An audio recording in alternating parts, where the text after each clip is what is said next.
So we have the occasion of a group retreat.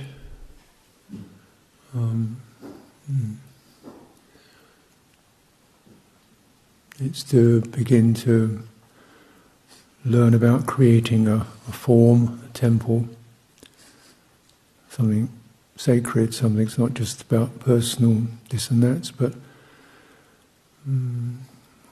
place. This is steady, this is reliable, this is on firm ground, this is not caught up with worldly ways.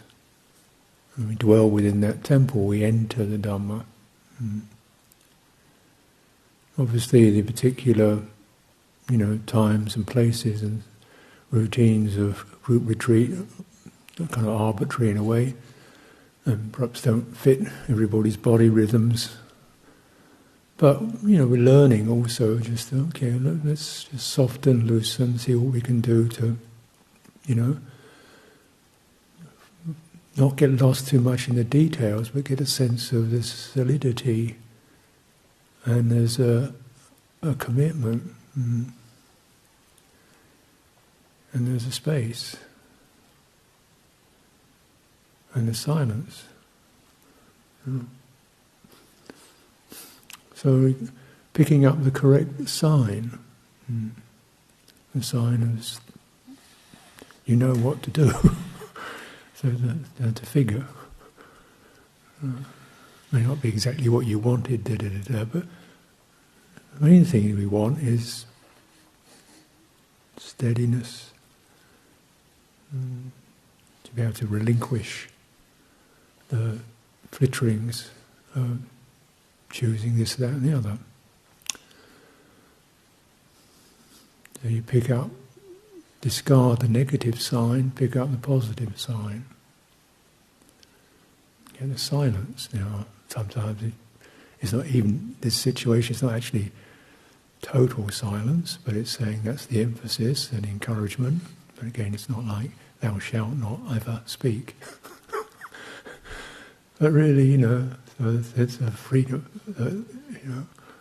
but we look up careful of the sign of, of some kind of suppressive constraint, and pick up the sign of opportunity to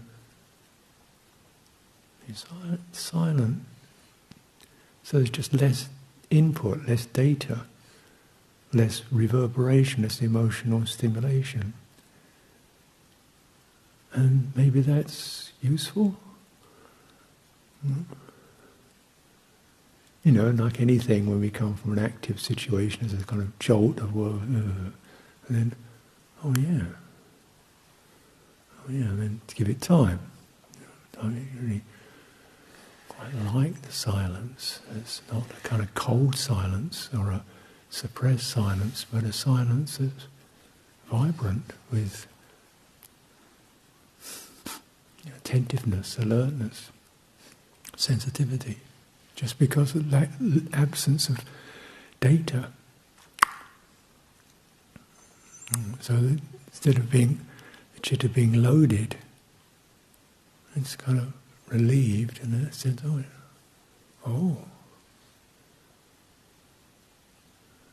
lot more. So we put aside the negative sign, suggestion, implication, pick up the positive. Safe.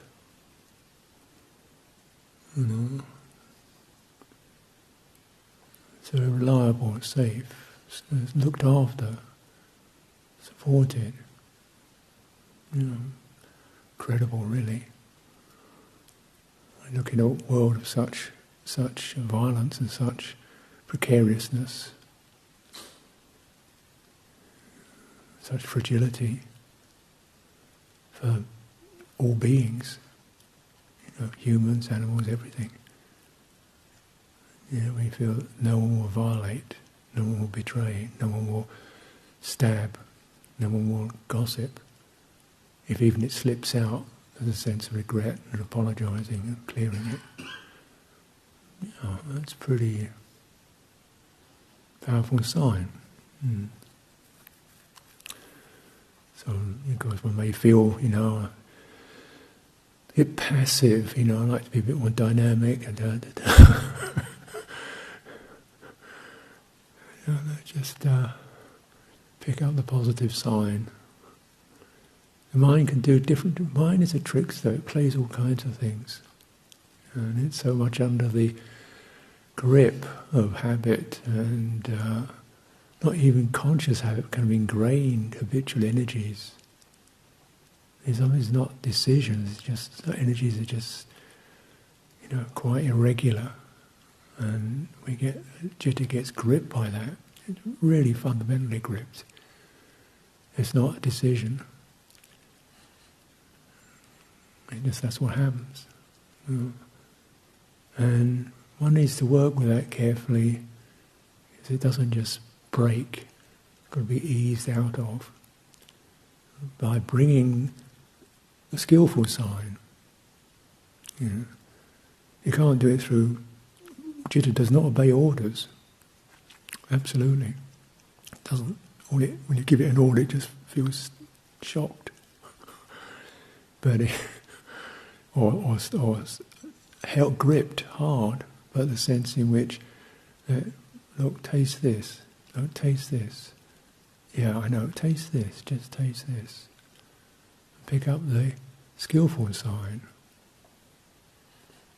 for one's own welfare, and it's act of faith to do so, to cultivate that relinquishing property that we all have. We can all let go of something. We can always pause on something, pause on a reaction. That goes into, we have that capacity, otherwise there would be no possibility for liberation, would there?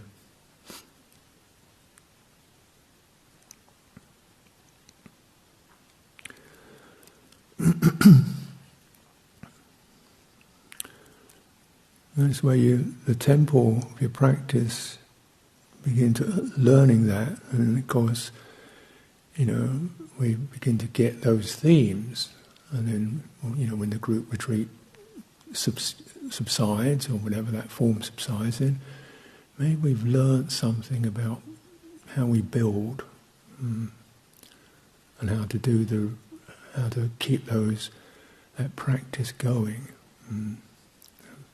Discard the unskillful, pick up the skillful. The skillful is a sign. It's not like I tell you to do this, you do that. No, that's not it. It's something that's an obvious, manifest object, a rule or something like that. The sign is something that Citta produces. It's not an external, it's an internal thing. The Citta produces a sense of delight, for example, or a sense of apprehension. Yeah. And then, so you're looking for the signs that really support this, what's called ekaggata, one-pointedness. That's where you're building a sense of definitely placed there, solid. And this term, ekaggata, one-pointedness, the Buddha himself, when he was beginning to cultivate, he said, kind of like my mind, this way, that way, the worldly ways, household life, family, you just kind of, this is just a hassle. All this, my mind buzzing around here and there. So I established one-pointedness. He's like, get to the point.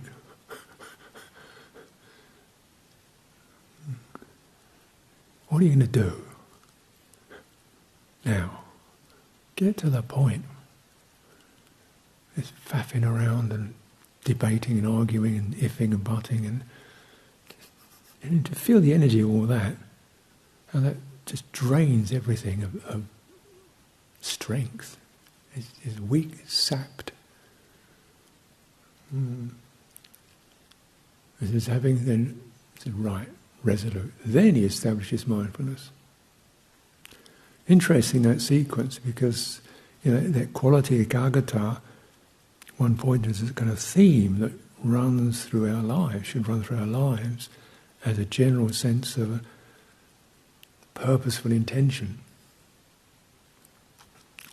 But a term like that can be considered to be something that occurs, only when you meditate. You focus your mind on one particular point, like point in your body. In other words, it's an attention aspect. It's a function of attention to focus on a single point. It doesn't seem so. It seems more like a function of intention, to have a certain aim in mind, a certain sense of purpose.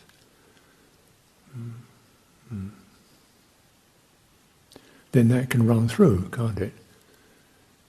Like if you're doing, like in the Satipatthana, it's saying you're walking, sitting, scratching, leaning, doing all kinds of stuff. You can't kind of go through your life focusing on this bit and that and the other. And that's not one point. If you have that one point of intention, drop unskillful stuff, put aside what's not necessary, pick up what's skillful, where your sense of, yeah. And stay with that. And it could be the sense of composure, it's important, thoroughness is important, mindfulness is important, relinquishment is important, cultivating qualities of non-aversion, non-brutality in speech, body and mind.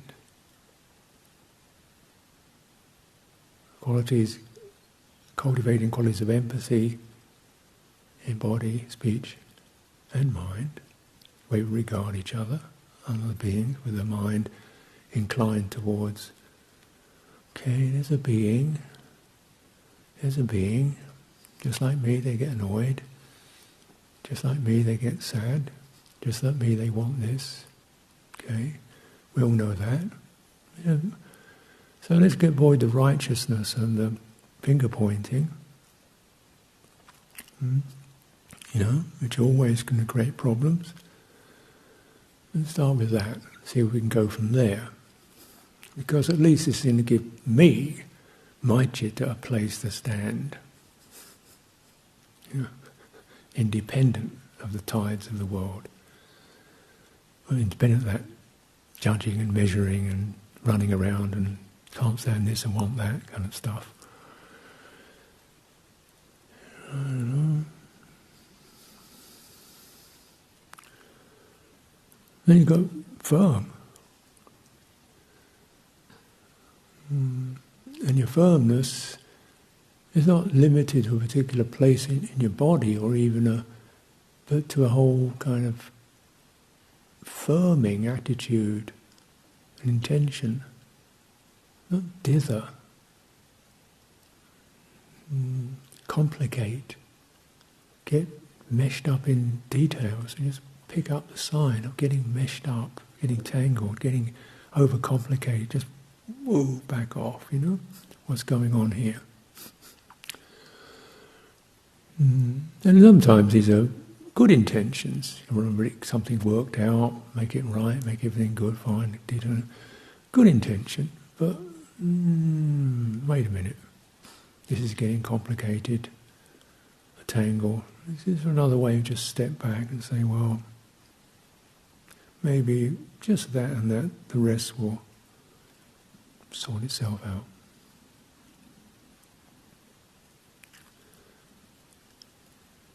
It will come. We get to the key points.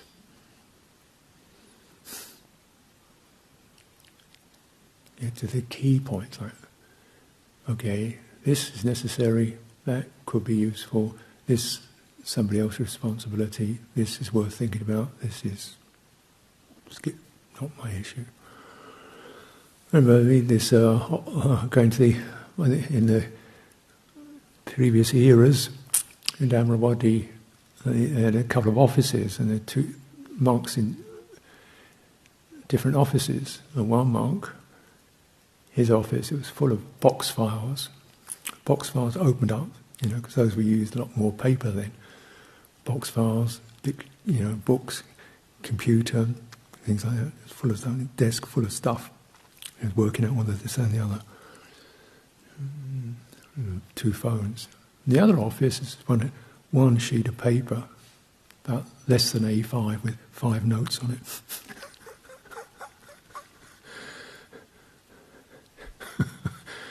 It wasn't the person wasn't inefficient. They just that's the point. We've got the ability to trim right down to the key target points and just place those, and that's what we need to do today. And see how that's going to unfold. That's a skill.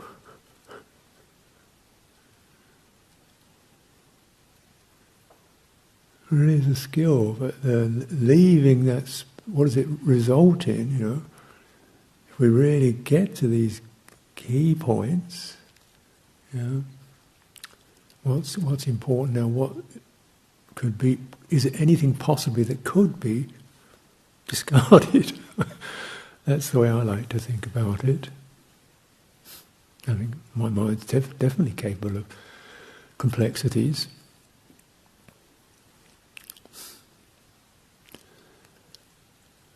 But then one loses this rather marvellous, rare and sacred quality of a spacious mind. And that spacious mind's got room to be flexible, to move, to shift, to listen, to turn. It's not hemmed in by its memories and constraints. It's got plenty of room to move, what it needs to turn to. It's got room to stand, it's got a comfortable place to stand in. So things aren't nudging it and fretting it and elbowing it and pushing it. You away.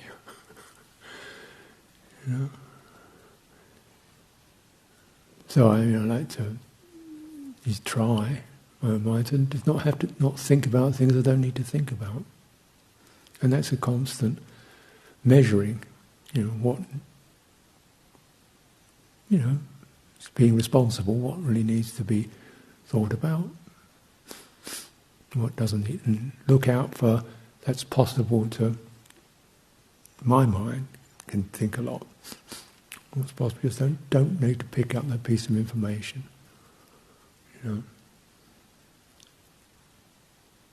Particularly, my age. Look, you're in the departure lounge, waiting for your bus out of here. You don't need any more stuff. You don't need a lot more knowledge. It's, just aim for the space.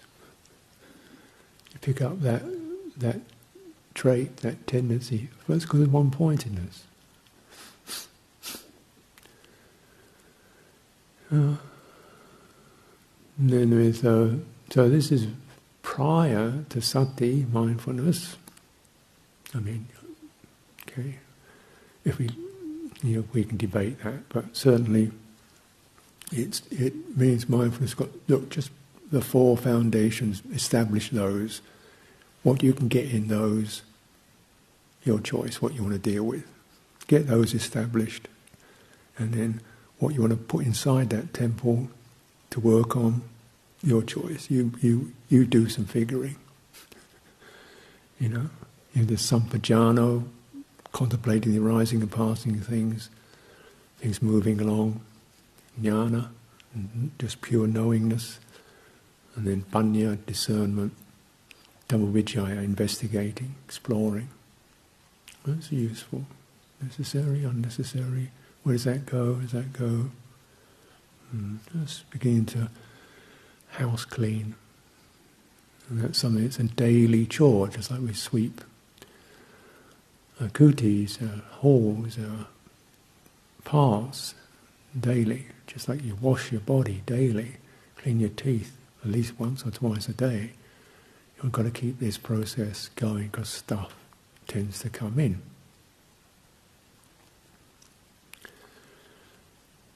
But then, cultivating that principle, you recognise, how you govern your attention. So you don't take in what you don't need to take in.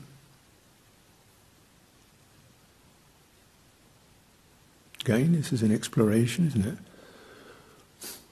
But essentially, the Buddha says, what do you not give attention to? You don't give attention to qualities, signs that generate unskillful dhammas. So what's that? Work it out. He's not creating a kind of taboo list. You look at your own hotspots. You get riled up about something, snarled up about something, just engrossed, intoxicated by something, fascinated, just is that? So that's learning, isn't it? So cultivating that attention, retreat time, just as a practice, just recognizing, for example, just visual contact. When you begin to cultivate mindfulness of the body, just begin to move, really soft focus on the eyes, so not darting around, picking up all kinds of bits and pieces. Just feel your body moving, you know where you are. Just turn things down.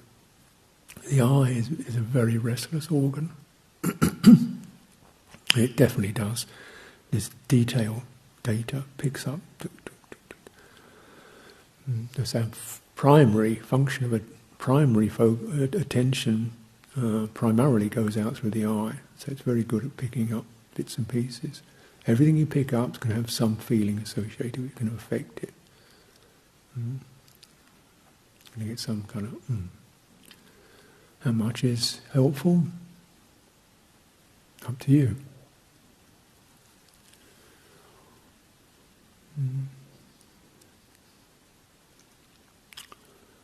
But being a bit choosy about it, so at least we can,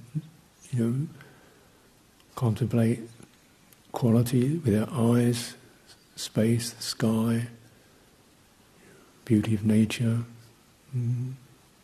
calm, stillness of people sitting, signs that help to trigger signs of spaciousness and comfort and friendliness, safety.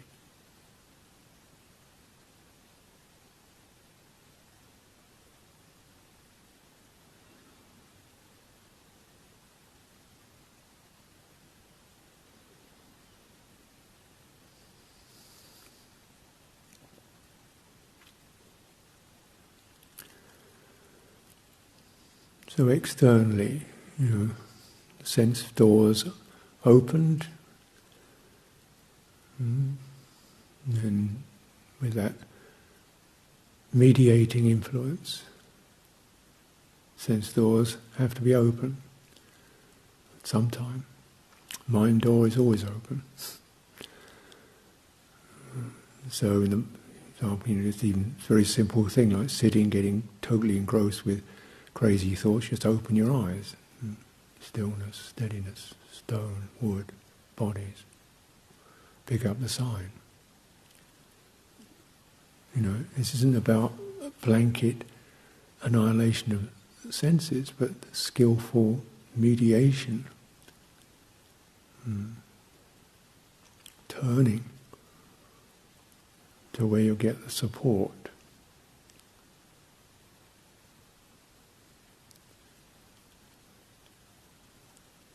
The ear, listening to silence.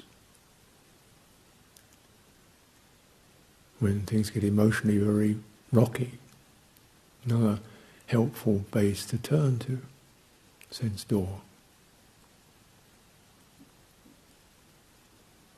And of course, the body.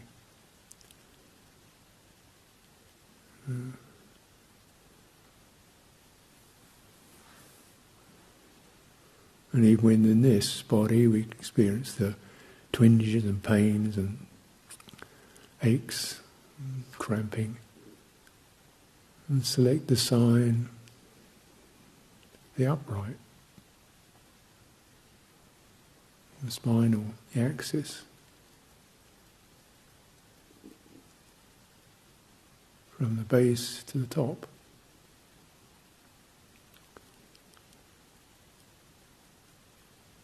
Through the neck, skull, top of the scalp,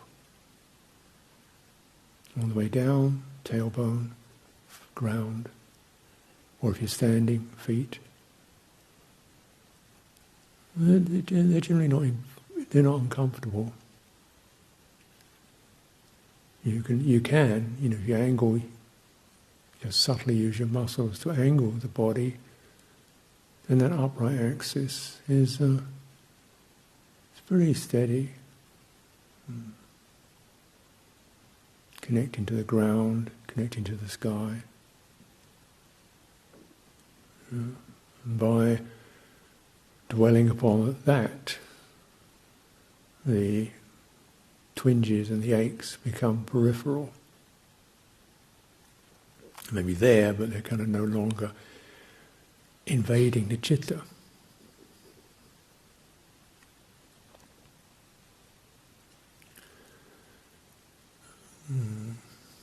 Breathing, of course.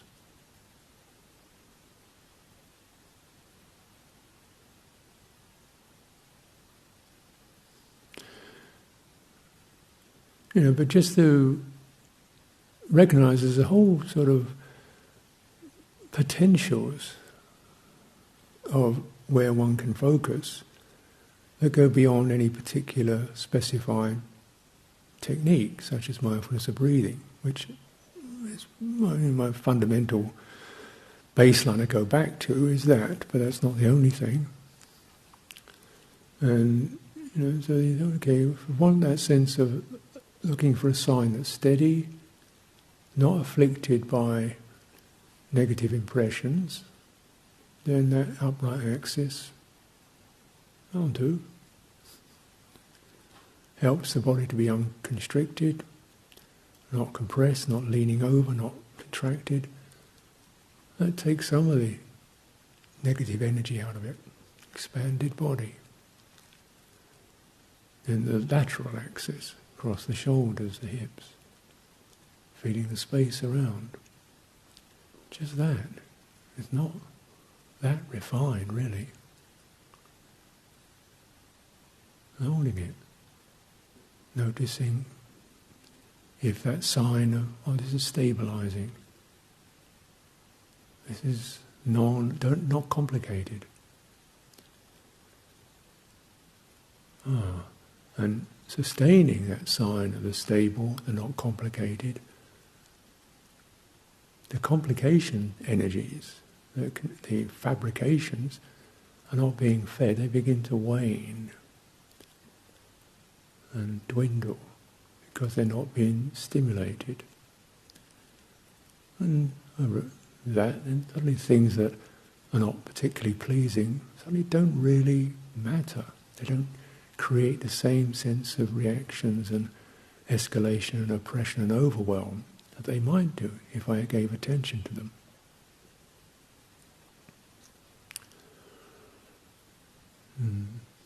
So one cultivates like this. So when you're standing, walking, sitting, even reclining, soles of the feet, crown of the head, the line between the two, open the body. It's quiet. It's not involved with, because the axis isn't involved with sense contact. It's not affected by the weather.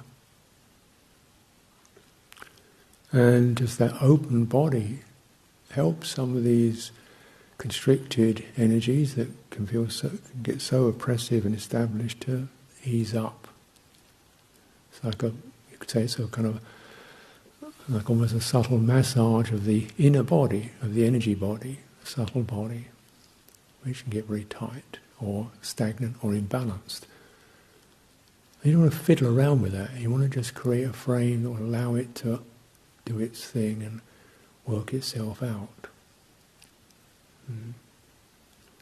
So just avoid too much tweaking and probing and fussing, because all that still carries energy, and putting energy into systems that are already, energy is a problem. It's already, contorted or constricted or stagnant. Just trust the body, the stabilizing presence of the body, to do its work. And Citta will begin to sense that sign and withdraw from the complexities, and even the body's neural sense will begin to sense, oh, there's a steady, safe place, let's go there. And that withdrawal happens both psychologically, even neurologically. And, something, if I focus on it, that is uncomfortable, but it's not a problem. You're learning this, and just learning that sign and that skill, maybe the citta begins to pick up something. Because when the citta itself begins to feel that firmness and steadiness, and how did that come around? Withdrawing, attending, looking for the correct sign. This is the learning program. Citta, wake up. Because then this is no longer just purely a bodily matter, it's a whole emotional, psychological matter. And so in a way the citta and the body, in terms of intelligence, work upon very similar lines, maybe even same network. There was recognise, sense of calming is often associated with the body relaxes. Brightening, the body straightens up. And those are, we say, emotional, but these are citta qualities. The uncontracted, the undistracted, the unscattered, the non-fragmented, the non-frenzied. That.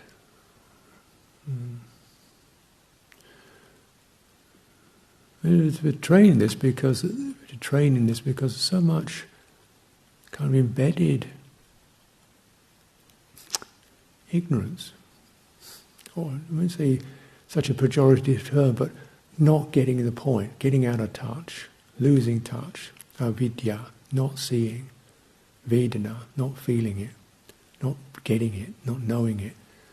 When something bothers me, I go on to it and get more bothered by it. I pick up the sign of agitation and get agitated about how agitated I am. Then I get annoyed with myself for feeling so agitated, and I blame somebody for making it that way. And then the thing then it keeps coming back. It keeps coming. You've got a hot spot, you feel a hot spot, go to the hot spot and get heated about it.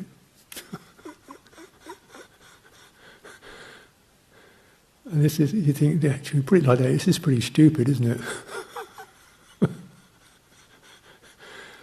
But when we get heated about it, we say, but I'm right, and he shouldn't have, and it's wrong. It comes with these very convincing sounds in one's head. The psychologies of right and wrong and justice and this and shouldn't and and sometimes it creates these scenarios which are really distorted. Scenarios. And I certainly living with other people and being one of the people. Just noticing these kind of pantomime psychology worlds one can create over, everybody hates me, or I'm a failure, or these are. Whatever kind of things one can create over people, picking and then getting reactive to it, and then fighting with the reaction, and then trying to suppress the fighting, and then blaming yourself. This whole escalation, because what happened, you didn't get the point. Where it begins is when the feeling surges, and it goes into these hurt places. This is not the time to give attention to that. It doesn't mean, censoring, blank, don't give attention to it, but instead get your intention to this quality needs to be held carefully. That's your intention. It's not shut up. This quality, the hot spot, needs to be held carefully, felt, sensed, listened to, maybe. Find a steady place and let the sense of the steady place stand there next to the hot place. Let energy, calming, steadying energy, not trying to make anything happen, just sense the two and see what happens.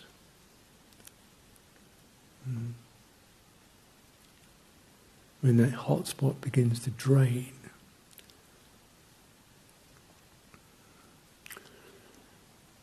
and that isn't happening necessarily happens in an hour. But I see and I'm sometimes saddened and shocked by how long people can hold grievances, grudges, wounds,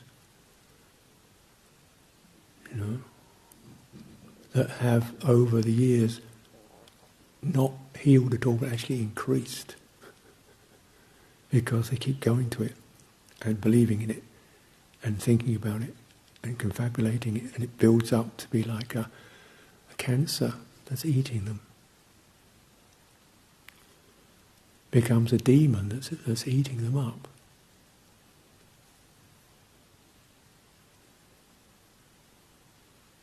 And we fed it with our righteousness or our so-called clarity.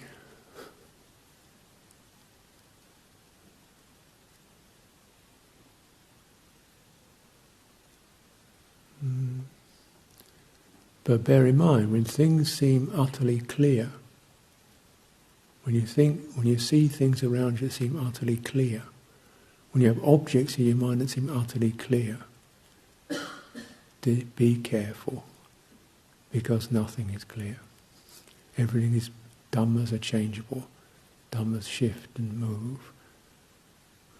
We live in a world of potentials that can form. Nothing is absolutely solid or clear.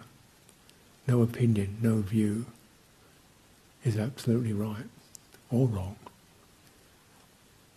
So when things seem certain, it means it's not certain. It means what's certain is you're getting stuck. That's my motto.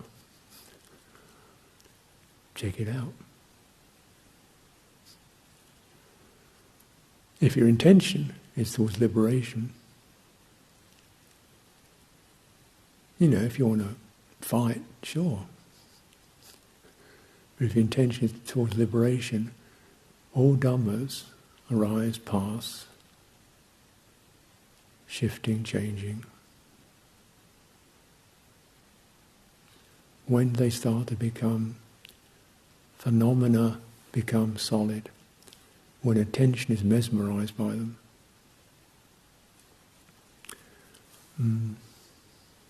It said in the Satipatthana teachings, with the ceasing of attention, there is the fading out of mind, of dhammas. With the ceasing of attention, the fading out of dhammas. The passing of dhammas, the breaking up, the dissolving of dhammas, with a ceasing of attention. You may think, what? No attention? It means don't be aware, don't be wakeful? No, that's not what is meant by attention. Attention is the data pointer, the one that confabulates specific detail. And how attractive that is, how necessary it is for our normal functioning life. But we are data overloaded. There's so much potential data. You need never be without some conceptual input. And quite a bit is necessary, isn't it? But if it's not necessary, check it out. Don't be hungry for more than you need. Go be lean on it. Just what you need. And maybe some days you need, then okay, this evening do I need? No. Then learn to, how does attention cease? You go from the point object to the field.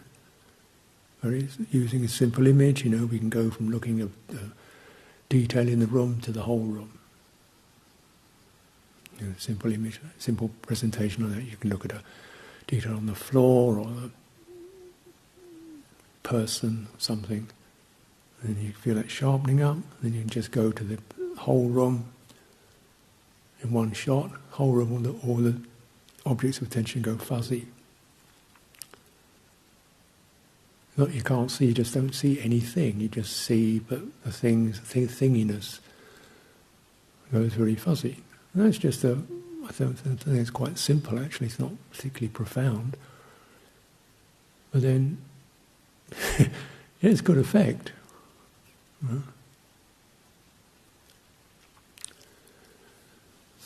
I mean, many years ago I used to wear glasses.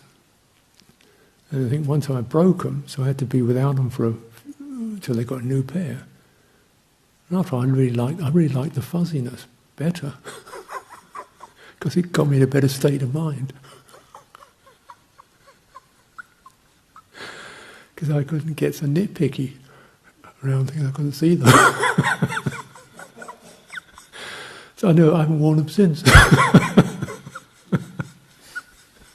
So things are always a bit fuzzy for me. Actually, I don't need to see that much, really. I don't walk into trees or stumble over people, that's good enough. I generally hold things close to my nose when I want to see them. And then the ability just to not see things that well. And the mind just goes, oh.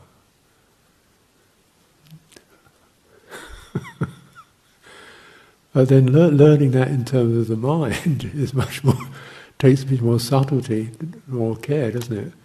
So you need to have that, first of all, that ability to find the stability, a stable place, a sign, to stabilise in a comfortable way. Doesn't require a massive constriction of willpower or attention, just resting back into that.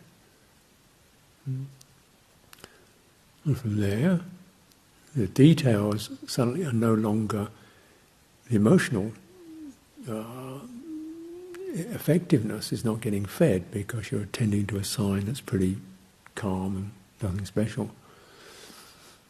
So the emotional velocity, emotional temperature cools, and that cooling, the citta, is released to some degree from the emotional pressure of intensity and feeling oppressed and feeling pushed and feeling excited. It's released from that.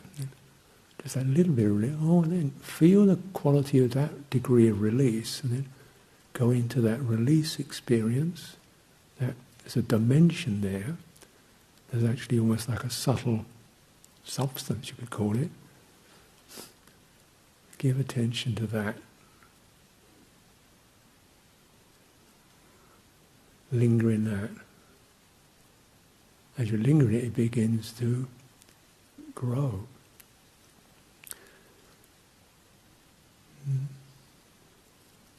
Because the citta is calmed and made whole and peaceful by that, and it likes that.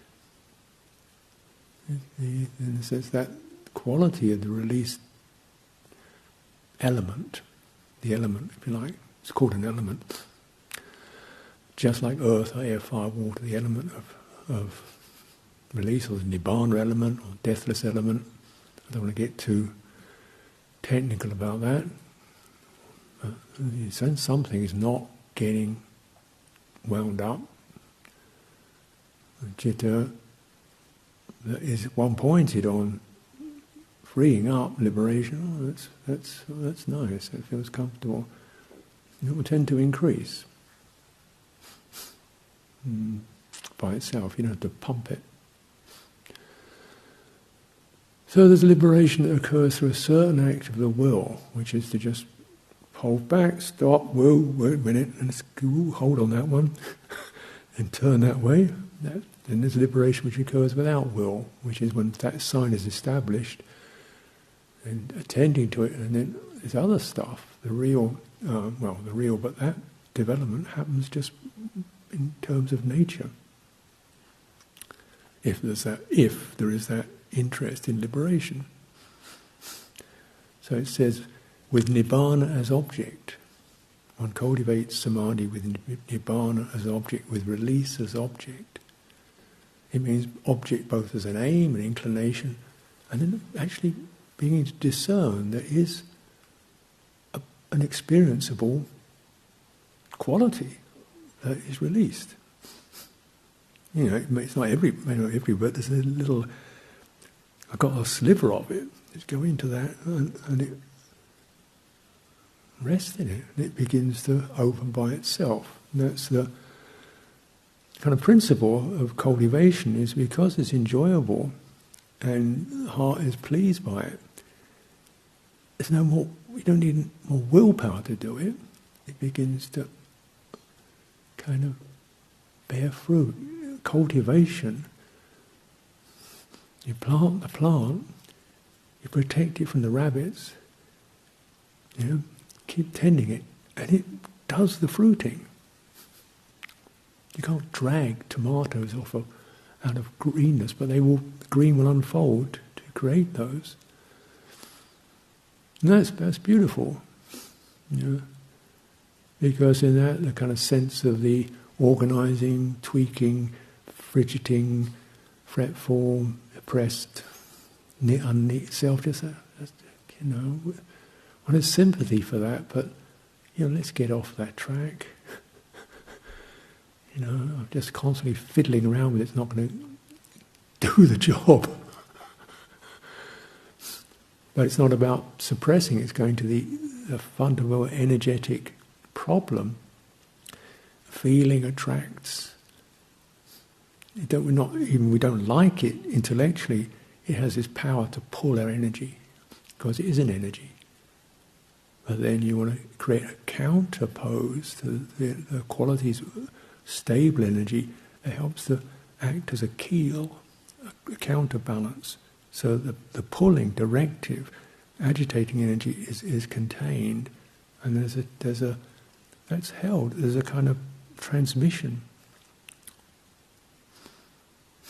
begins to occur from the steady, which has actually got more power to it. Because it's not going anywhere.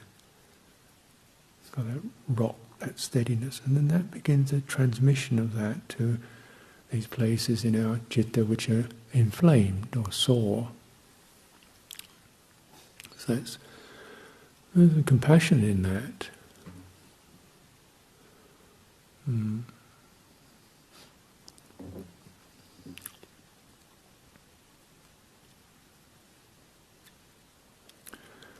So this is how this samadhi, the four satipatthana are called the nimitta of samadhi. Nimitta means, of course, it's one of those words that become kind of a bit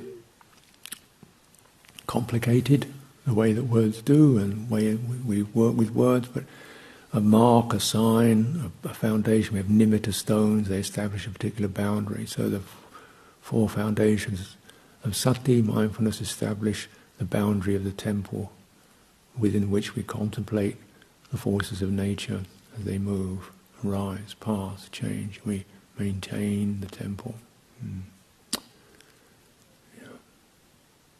So offer this for your reflection and something useful in that.